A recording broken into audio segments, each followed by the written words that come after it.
If you finance a $38,000 SUV with a $620 monthly payment, instead of keeping your paid-off car for 5 more years, that decision doesn't just cost you $620. It rewrites what your next decade requires from you. Picture this. It's Tuesday morning. You're making coffee in your kitchen. Your phone lights up. Auto pay successful. $619.84. Capital Auto Finance. You don't react. You expected it. It's normal. Later that afternoon, another notification. Visa payment, $240. Statement balance. Then, streaming bundle renewal, $47.99. None of this feels dramatic. Nothing feels reckless. You're not maxing out credit cards. You're not behind. You're not irresponsible. You're just normal. And that's exactly the problem. Because the most powerful financial decisions in American life rarely feel extreme. They feel routine. The lease, the upgrade, the refinance, the subscription stack, the financed furniture, the upgraded phone for only $28 more per month. Each one by itself makes sense in isolation. But financial structure isn't built in isolation. It's built through repetition. At first, the new SUV feels justified. You work hard, you drive a lot, gas prices are unpredictable. Your old car had 130,000 miles. And $620 a month feels manageable when your take-home pay is $5,400. It's about 11%, not catastrophic. But here's what quietly changes. Before the SUV, your baseline monthly obligation might have looked like this: $1,850 rent, $180 utilities, $320 groceries, $240 health insurance, $300 student loans, $400 miscellaneous spending, roughly $3,290 in core obligations. You had breathing room. After the SUV, that number jumps to $3,910. Nothing exploded, but your required monthly income just permanently increased. That $620 isn't just a payment. It becomes a structural demand. Every month, your life must now generate $620 more just to stay still. And because it's auto pay, because it's expected, because everyone around you also has a car payment, it fades into the background. Not emotionally, structurally. Now imagine 2 parallel versions of you. Version A keeps the paid-off car. Version B finances the SUV. 5 years pass. Version B pays $620 times 60 months equals $37,200. That number alone isn't shocking. It's roughly the price of the vehicle. But here's the quieter layer. During those 5 years, every salary negotiation, every job switch, every risk you considered. Version B had a higher survival number. Version B couldn't, comfortably, take a lower-paying but higher upside job, start a small business, reduce hours, handle a sudden rent increase, absorb a medical deductible easily, not because of one catastrophic mistake, but because the baseline kept rising. In America, lifestyle rarely collapses all at once. It tightens gradually, one fixed payment at a time. And once a payment becomes normal, questioning it starts to feel irrational. You don't wake up thinking, this car payment is shaping my career flexibility. You think, it's just my car. But permanence hides inside that sentence. Because what feels temporary month to month often becomes multi-year architecture. And architecture determines what your future must earn. Not what you want to earn, what you must. This isn't about cars. It could be a $2,400 couch financed at 0%, a $95 gym membership you barely use, a $310 upgraded apartment, a $180 increase in lifestyle after a raise, a refinance that extended your mortgage back to 30 years. Each one is reasonable. Each one is explainable. Each one is defendable. And each one quietly raises the minimum income your life requires to function. That's the shift. Not spending, structure. And once structure rises, freedom narrows. Not dramatically, gradually. So gradually that you don't notice until the choices feel heavier. And by then, the payments feel permanent. This is how a normal monthly decision starts locking your future. Not loudly, but predictably. Because once your life adjusts upward, it rarely adjusts back down without friction. And friction is what keeps most people from reversing it. At first, the payment is just math. After a while, it becomes identity. A few months into the SUV loan, something subtle happens. You stop thinking of it as the new car payment. It becomes my car payment. It's no longer optional in your mind. It's integrated. And once something integrates into your monthly structure, your behavior starts orbiting around it. 6 months later, you get a raise. Your salary increases by $8,000 a year. After taxes, maybe that's an extra $450 a month hitting your checking account. For a brief moment, there's space again. You notice it in your bank app. The balance doesn't drop as fast, but then life recalibrates. You upgrade your apartment, $250 more per month. You start eating out a bit more, another $150. You justify it, you're earning more. This is progression. Now your baseline monthly requirement is no longer $3,910. It's over $4,300. Nothing irresponsible happened. You didn't gamble. You didn't splurge recklessly. You simply allowed your life to rise to meet your income. But the original $620 payment didn't disappear. It anchored everything upward. This is income anchoring in motion. The moment you commit to a higher fixed expense, your future raises get absorbed before they even arrive. Picture the visual. You're sitting at your desk at work. An email comes in from HR. Congratulations on your annual adjustment. You smile. But somewhere else on your phone, your auto-pay calendar is already waiting. Car payment, insurance premium, student loan draft, apartment lease renewal. Your raise doesn't expand your options. It protects your structure. Now fast forward 3 years. You're making more money than ever before. On paper, you're successful. But your fixed obligations look like this: $2,150 rent, $620 car payment and $340 insurance, $320 student loans, $260, subscriptions and memberships, $450 groceries, $300 credit card. Average monthly payment, you're now above $4,400 in required baseline expenses. Before discretionary spending, before travel, before emergencies. Your life now requires a certain income just to remain stable. And here's where the shift happens. Once your required number rises high enough, you stop evaluating opportunities based on growth. You evaluate them based on stability. A recruiter reaches out. New company, interesting role, better long-term upside. But base salary is $12,000 lower than your current job. You open your budgeting app. You don't think, is this a better long-term move? You think, can I survive the dip? And because your fixed structure is tight, the answer feels like no. So you stay, not because it's the best path, but because your life has a monthly threshold. And that threshold was raised by decisions that once felt completely harmless. 10 years into this pattern, the payment that once felt temporary has shaped your career decisions, your risk tolerance, even your stress levels. You don't see the SUV anymore as a 5-year loan. It was the beginning of a fixed cost identity. Once your lifestyle solidifies at a certain level, moving backward feels like failure. Even if moving backward would create long-term leverage. You don't downgrade the car, you trade it in. You don't reduce the subscription stack, you bundle it. You don't shrink the apartment, you renew the lease, because consistency feels safe, and safety feels rational.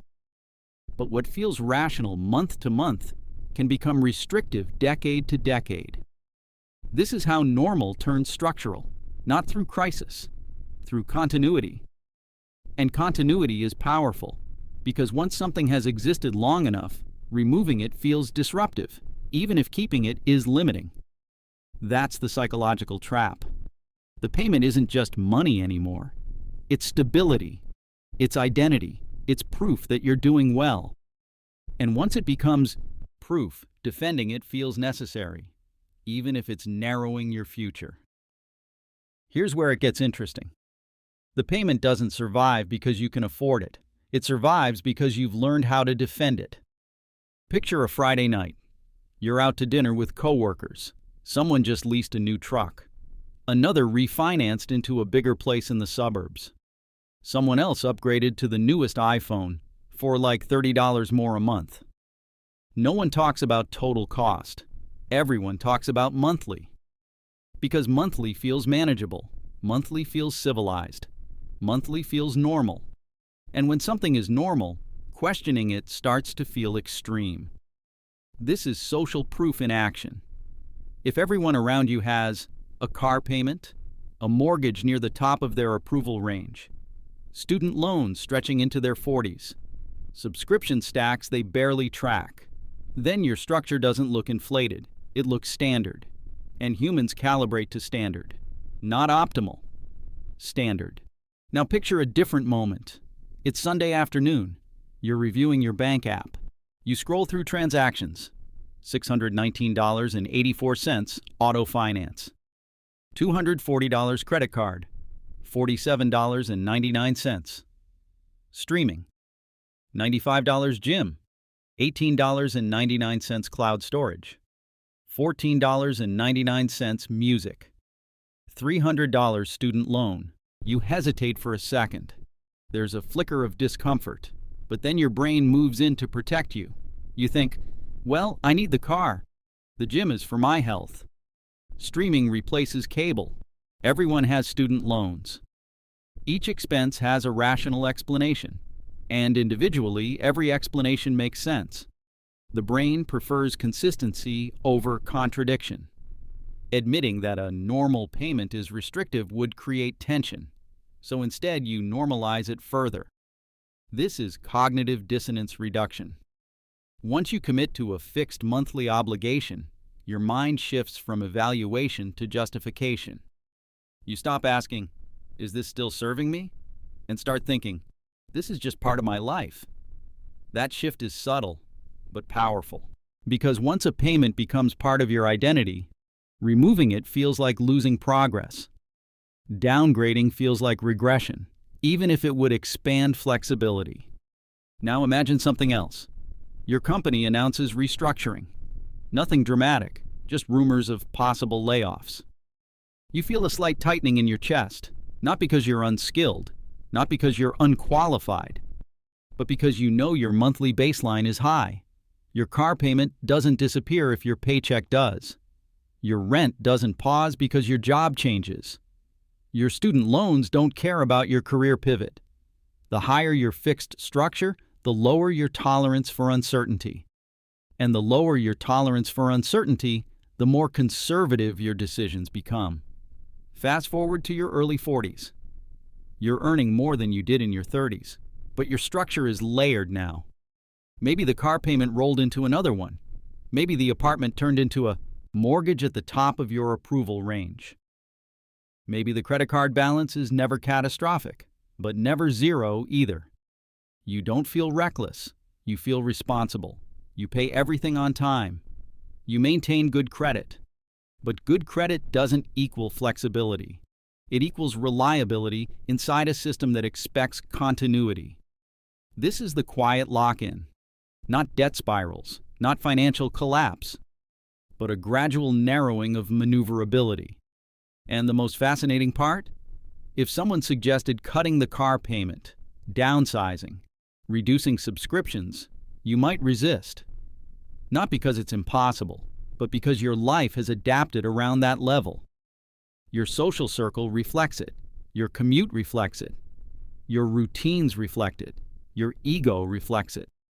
The payment has been defended for so long that it now feels non-negotiable, even though it was originally optional. And once optional becomes non-negotiable, structure becomes destiny. Not in a dramatic way, in a predictable one. Now imagine you're 45. You're not struggling. You're not behind. In fact, from the outside, everything looks stable. You own a home in the suburbs. You have 2 cars in the driveway. You contribute to your 401k. Your kids are in activities. You've done what responsible adults are supposed to do, but your monthly baseline now looks very different from your early 30s. Mortgage, $2,650. 2 car payments, $1,140. Insurance, auto plus home plus health portion, $780. Student loans, still lingering. $280. Utilities plus internet, $420. Groceries for a family, $900. Subscriptions and memberships, $260. Credit card average, carryover, $350. Before discretionary spending, you're near $6,780 per month. That's over $81,000 per year in required after-tax income just to maintain stability. And that number doesn't include vacations, retirement acceleration, or unexpected medical bills. It's simply the cost of maintaining what became normal. 10 years ago, your life required less, but each step felt justified at the time. The slightly larger home because interest rates were low. The second SUV because the family needed space. The upgraded insurance plan just in case. The refinance that lowered your payment but extended the timeline. No single decision wrecked you. They layered. And layers harden. Now something happens at work. Leadership changes. Your department restructures. A buyout offer is floated. You open the email at your desk. The offer is reasonable. But it would mean searching for a new role in a market that isn't as strong as it used to be. You calculate quickly. How many months of runway do you really have? 3, 4?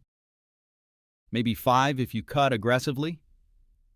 Suddenly, freedom isn't about ambition, it's about survival time.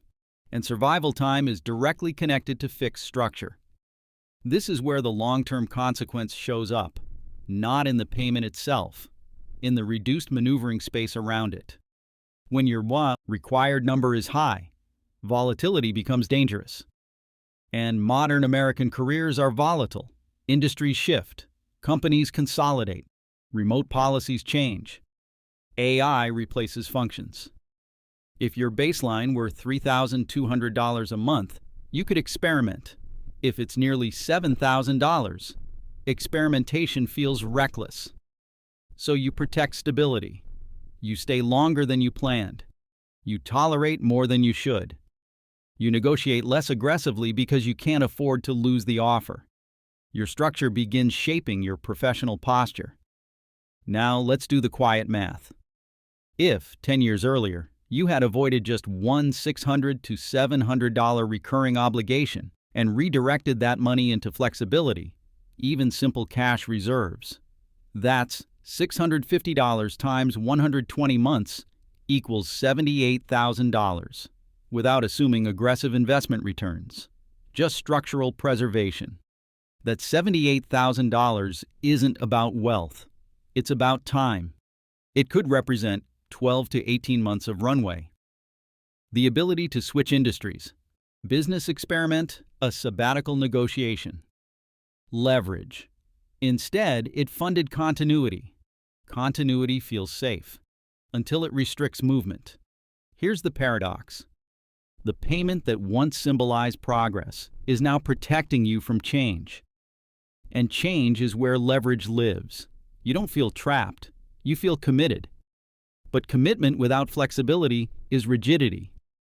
And rigidity in a dynamic economy is risky. This is the long arc of a normal monthly decision. It doesn't destroy your finances. It defines their boundaries, not through crisis, through accumulation. And accumulation rarely announces itself as confinement. It feels like adulthood. It feels responsible. It feels earned. until you realize your choices are narrower than your potential. There's a specific moment most people don't recognize. It's not when you sign the auto loan. It's not when you renew the lease. It's not when you upgrade the house. It's when your structure becomes visible to someone else. Picture this: you're sitting across from a mortgage lender. Laptop open. Your documents uploaded. Pay stubs, tax returns, credit report pulled. The lender types quietly, then turns the screen slightly toward you. Your debt-to-income ratio is at 43%. You nod. You don't fully process it. But here's what that number represents. Every fixed monthly obligation you normalized over the years. Car payments, student loans, credit cards, financed furniture is now stacked together. Not emotionally, mathematically. And math doesn't care how reasonable each one felt. The lender explains, if we can get your car paid off, you'd qualify for more. Think about that sentence. Your car payment isn't just transportation anymore. It's reducing your borrowing capacity. It's shaping what zip code you can live in. It's shaping the school district your kids can access. It's shaping your long-term housing equity trajectory. A monthly decision from years ago is now influencing your 30-year housing outcome. That's structural lock-in. Now imagine a different scenario. You're considering leaving your job to start something small, maybe a consulting practice, maybe a small e-commerce brand, maybe freelance work. You open a spreadsheet. Your fixed monthly requirement is still hovering near $6,500. You calculate, how many clients would I need just to survive? The answer feels heavy. You close the spreadsheet, not because the idea is bad, but because your structure demands consistency. And entrepreneurship, by definition, starts with inconsistency. This is where the future quietly narrows. Not because you lack talent, not because you lack ambition, but because your monthly structure demands predictability. And predictability limits optional moves. You don't take the career pivot. You don't relocate for a lower paying but higher growth opportunity. You don't take 6 months off to reskill. You maintain. And maintenance becomes the goal. Now here's the subtle shift most people never articulate. At some point, your income stops being about progress. It becomes about protection. Protection of the mortgage. Protection of the cars. Protection of the lifestyle tier you've reached. You don't negotiate for upside. You negotiate for security. You don't ask, what expands my future? You ask, what protects my baseline?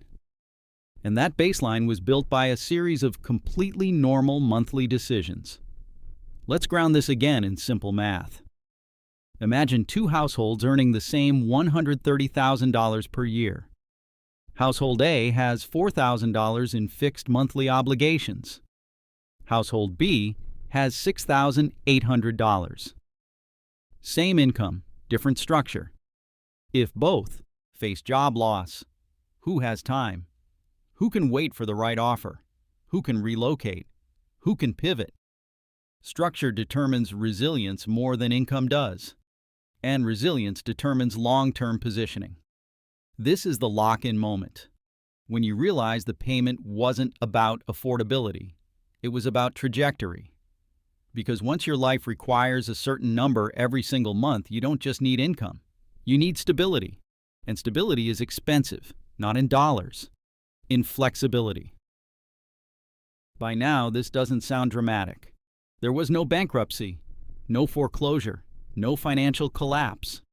Just a series of completely reasonable, socially acceptable, bank-approved monthly decisions. And yet, the structure tightened. Not suddenly, gradually. If this resonates, pause for a second. Look at your own baseline. Not your income, your required number. Open your banking app. Scroll through your recurring charges. Car, insurance, mortgage or rent. Subscriptions, student loans, credit cards. Now ask a different question. If your income dropped by 20% tomorrow, how long would you have room to adjust? That answer tells you more about your future than your salary does. Because salary measures earning power. Structure measures flexibility. And here's the subtle realization. The normal monthly decision wasn't dangerous because of its size. It was powerful because of its permanence. Once something repeats 12 times a year, year after year, it stops being a choice. It becomes architecture, and architecture shapes movement, not in loud ways, in directional ways. It influences which jobs feel viable, which risks feel acceptable, which cities feel affordable, which conversations feel negotiable. You don't see the constraints directly, you feel them indirectly, in hesitation, in caution, in the way you say, I can't right now. If you found this perspective valuable, take a moment to like the video.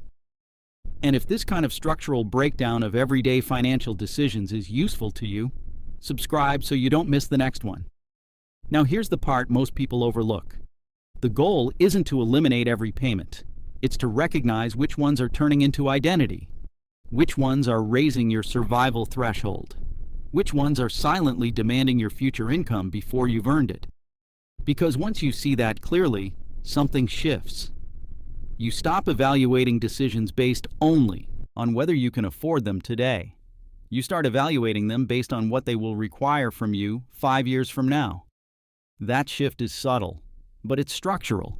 This wasn't about the car, or the subscription, or even the mortgage. It was about what became permanent before you realized it. And once something becomes permanent, it begins shaping you in return. Not through force, through repetition. The question isn't whether the payment is affordable. It's whether it's defining the life your income must continuously protect. Because the most powerful financial constraints aren't the ones that hurt immediately. They're the ones that feel completely normal.